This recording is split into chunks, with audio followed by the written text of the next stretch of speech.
Aqui o nosso empenho juntos consiste nessa descoberta da verdade sobre quem nós somos. Repare que quando as pessoas têm uma preocupação, e é a preocupação de como aprender a lidar com suas relações, elas não compreendem que a base para essas relações são elas mesmas. Em geral, nós acreditamos que as relações se situam do lado de fora. É como se a vida estivesse acontecendo externamente. A grande verdade é que não há qualquer vida lá fora. Você é o elemento de contexto da vida. Você contextualiza a vida.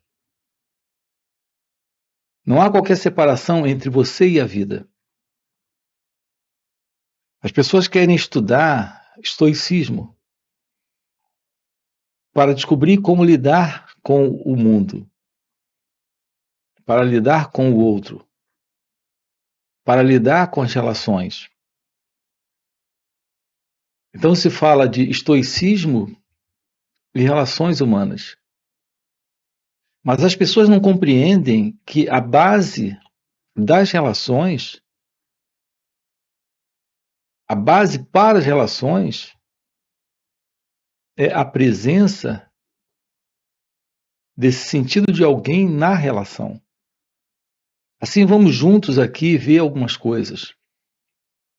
A primeira delas é que não existe tal coisa como uma separação entre você e a vida.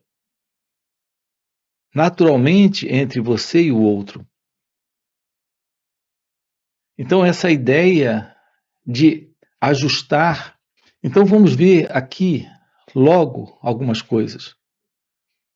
Essa ideia de que o mundo tem que mudar, o outro tem que mudar, o algo tem que acontecer lá fora,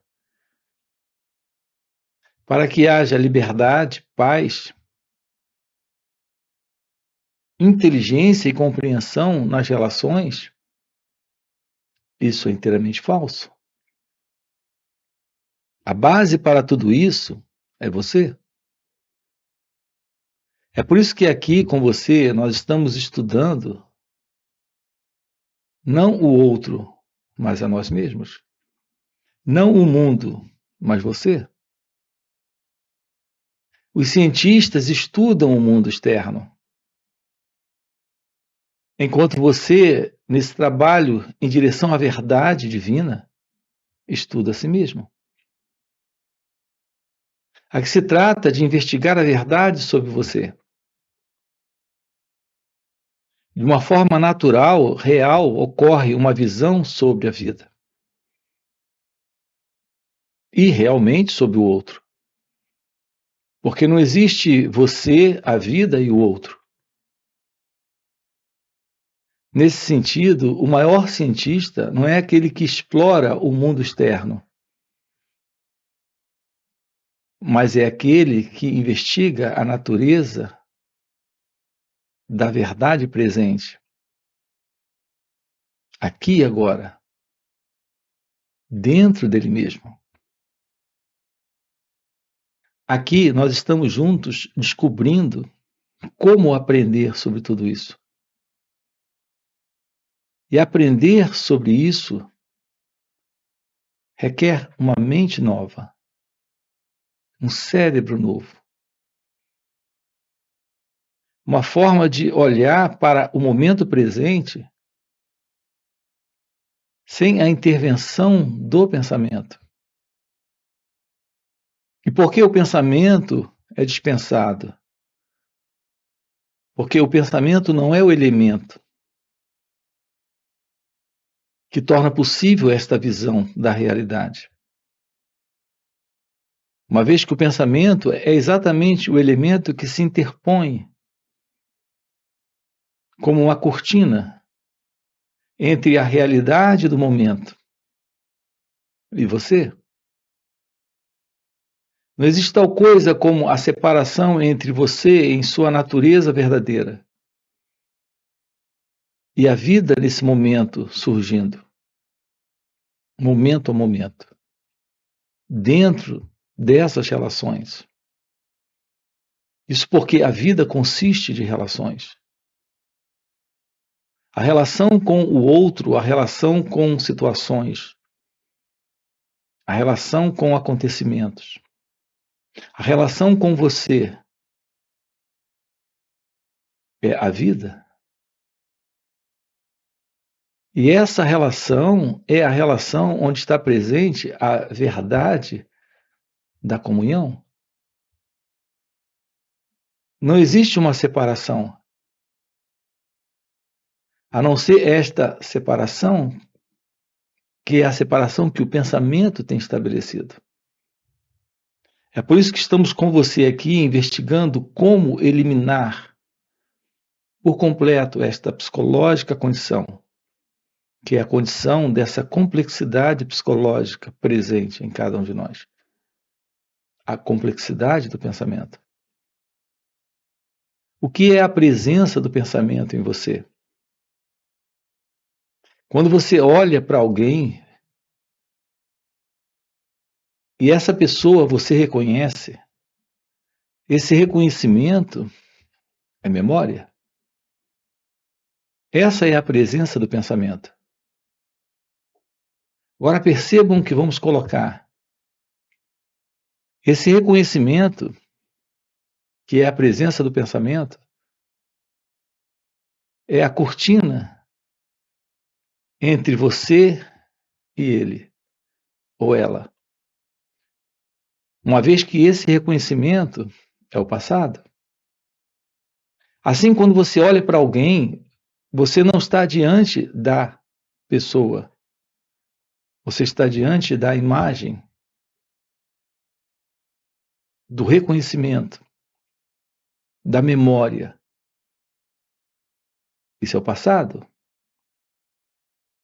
É aqui que está presente a presença do pensamento na vida. Para alguns efeitos práticos, o pensamento sempre estará presente para nos dar uma base de relacionamento a nível de contato, de experiências. Veja, isso é razoável. Você reconhece o seu carro. Isso é importantíssimo, porque você não vai tentar entrar no carro do outro. Você vai entrar no seu carro, porque você reconhece o seu carro. Esse reconhecimento é memória. Se você sai do supermercado e entra no estacionamento, você não vai pegar o carro de uma outra pessoa, você vai pegar o seu carro. Nesse nível, o pensamento se faz necessário. Então, veja, o tempo inteiro nós estamos fazendo uso do pensamento para reconhecimento. Assim, o pensamento ele cumpre uma função de memória funcional na vida. O problema é quando o pensamento está ocupando psicologicamente a condição de uma identidade presente na experiência desta totalidade da vida. Reparem a diferença. Eu preciso da experiência para reconhecer o meu carro. Essa experiência é conhecimento, é memória, é lembrança, é a imagem que o cérebro aqui tem do carro. Mas eu preciso dessa qualidade de pensamento em nossas relações humanas. Observe a pergunta. Eu preciso de fato me lembrar de todos os momentos ruins, desagradáveis, complicados, de confusão, de frustração, de desordem, sofrimento, que já vivi no passado nesse contato com ele ou ela? Observe que todas essas lembranças criam uma separação, uma divisão entre eu e ela. Essa qualidade de lembrança, ela deu formação aqui em uma imagem. Então, há uma imagem que foi formada nessa qualidade de lembrança. Essa é a imagem que eu tenho dele, que eu tenho dela. Essa imagem, ela está formada nesta autoimagem que eu também tenho de mim. Esses diversos estados internos que me colocam em uma interna posição de sentimento, emoção, sensação e percepção da vida, como acontece internamente e externamente, baseada nesta qualidade de imagem, nesta qualidade de memória. Isso está estabelecendo a vida para uma particular vida. Essa particular vida é a particular vida do eu, desse mim, desta pessoa. Então, em um certo nível, o pensamento se faz necessário. Em um outro, ele não só é desnecessário, como ele cria desordem, ele cria confusão, ele cria sofrimento nas relações. Então, algumas vezes eu estou gostando de mim e outras vezes eu não estou gostando de mim. O elemento presente criando esse gostar e não gostar é o pensamento. De algumas pessoas eu gosto, de outras pessoas eu não gosto. É a presença do pensamento. O pensamento em nós, ele distorce a realidade. Ele nos dá uma visão com base nesse passado. Assim, eu não me encontro com a pessoa, eu me encontro com a imagem que eu tenho dela. Esse eu é só também uma imagem que eu tenho de mim. Qual é a verdade desse mim? Assim, estudar aquilo que nós somos, aprender sobre o autoconhecimento é o nosso assunto. Aprender sobre nós mesmos. Aprender como psicologicamente nós funcionamos. Ter uma visão clara do que é o pensamento. Acaba de ficar claro para você o que é o pensamento? O pensamento é essa imagem, o pensamento é essa lembrança, é essa memória, é esse passado. Com base nesta memória, lembrança e passado, você reconhece o seu carro no estacionamento. Mas com essa mesma base, você desconhece a pessoa com a qual você está lidando, porque você a vê com base no passado. Assim, o marido não conhece a esposa não conhece o marido. Você não se conhece, porque o que você tem de você são pensamentos. Isso está produzindo internamente estados de conflito em você, de contradição, de sofrimento. Você deseja ser feliz, mas internamente o pensamento produz desejo de sofrimento. Então há um desejo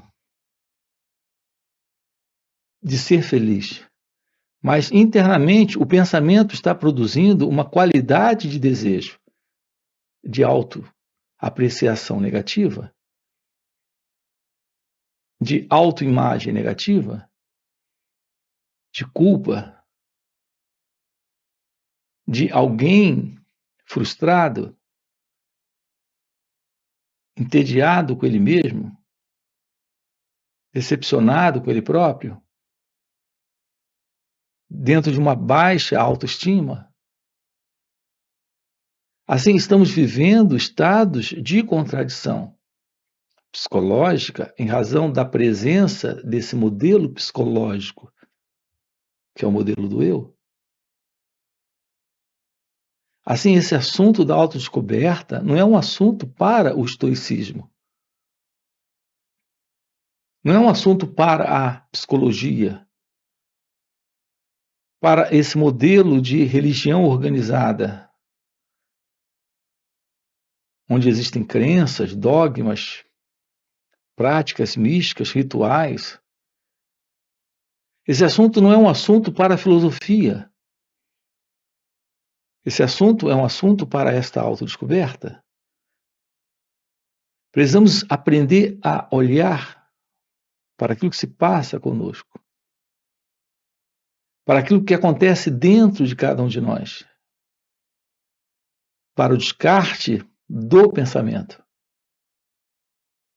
para o descarte desta memória, para um contato com a vida nesse momento.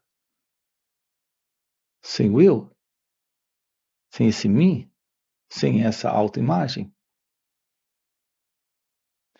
A autoimagem, a psicologia toca nessa questão da autoimagem. Mas reparem a confusão que nós temos feito com essa expressão autoimagem. Nós descobrimos a existência dessa autoimagem. E sabemos, dentro da psicologia, que essa autoimagem é a imagem do eu, é a imagem da pessoa. Mas não compreendemos ainda que essa autoimagem carrega esta dualidade, esse peso de separação, de contradição, de conflito. Assim, para muitas pessoas, a ideia é melhorar essa autoimagem, é aperfeiçoar essa autoimagem, é colocá-la em uma condição em que ela se sinta bem com ela mesma. Nós nunca nos perguntamos se podemos nos livrar desse modelo, que é o modelo da autoimagem, para uma vida livre desse sentido de contradição, de conflito. E, portanto, livre desta autoestima e desta baixa autoestima. Aqui com você estamos investigando o fim do eu, o fim do ego, e, portanto, o fim desta autoimagem. É quando podemos ter um contato com o outro, com a vida, com o momento presente, sem o passado. Evidente que o seu nome você tem que se lembrar, isso é conhecimento, essa é a experiência do cérebro no que diz respeito a esse nome que lhe foi dado. Evidente que reconhecer o seu carro no estacionamento, isso é parte de uma memória funcional, de experiência, de lembrança cerebral, prática e objetiva. Mas aqui, do ponto de vista psicológico, podemos viver livres do ego e, portanto, livres desta autoimagem, para uma relação com esse momento presente, sem esse sentido de separação, onde existe essa ilusão entre eu e ele, eu e ela, eu e a vida, eu e Deus. É o que estamos propondo aqui para você. Uma vida onde temos a presença do amor, a presença da liberdade, a presença da verdade. Nós precisamos de um cérebro novo, de uma mente nova, desta qualidade de ser, livre desse padrão egocêntrico, separatista, de existir como alguém, dentro desse contexto das relações. É quando temos a verdade da relação. Essa verdade da relação é a presença da liberdade, da comunhão. Enquanto houver essa ilusão da separação, desse sentido de alguém presente, sendo o centro das experiências, onde existe essa vida centrada nesta autoimagem, nesta condição, haverá conflito, sofrimento, desordem, confusão. Aqui com você estamos vendo juntos a possibilidade de uma vida livre do sentido do eu, livre do sentido do ego. E, portanto, livre desse padrão de pensamento. Uma resposta para esse momento, ela é uma resposta perfeitamente completa, singular, única, perfeitamente adequada, quando temos a presença da inteligência e não a presença do pensamento. Uma resposta a partir desse instante, dentro de uma visão real, não cria problemas. Mas uma visão equivocada desse momento, a partir do pensamento, estará sempre dando uma resposta inadequada para esse instante, dentro desse contexto das relações. Assim, as confusões diversas que temos em nossas relações, em nossos relacionamentos, todas essas confusões estão estabelecidas nesse padrão de resposta inadequada, dentro de uma visão equivocada, que é a visão que vem do passado, com base em memórias, em recordações, nesses relacionamentos. Podemos atender esse momento sem o passado e, portanto, sem esta autoimagem, sem essa imagem dele ou dela. É isso que estamos aqui com você investigando. Nós temos esses encontros aqui nos finais de semana, sábado e domingo, para explorarmos isso com você, para descobrirmos como nesta vida tomar ciência disso. Desta vida livre do pensamento, desse formato de pensamento. Aqui na descrição do vídeo você tem o nosso link do WhatsApp para participar desses encontros online nos finais de semana. Além disso, temos encontros presenciais e também retiros. Se isso que você acaba de ouvir é algo que faz algum sentido para você, fica aqui um convite, já deixa aqui o seu like, se inscreve no canal e coloca aqui sim, isso faz sentido. Ok? E a gente se vê. Valeu pelo encontro e até a próxima. O ser humano está fugindo. Ele foge não para chocolate só, ou para relacionamento, para as drogas, ele foge para a bebida, ele foge para a prática da meditação terapêutica, ele foge, ele não fica com isso.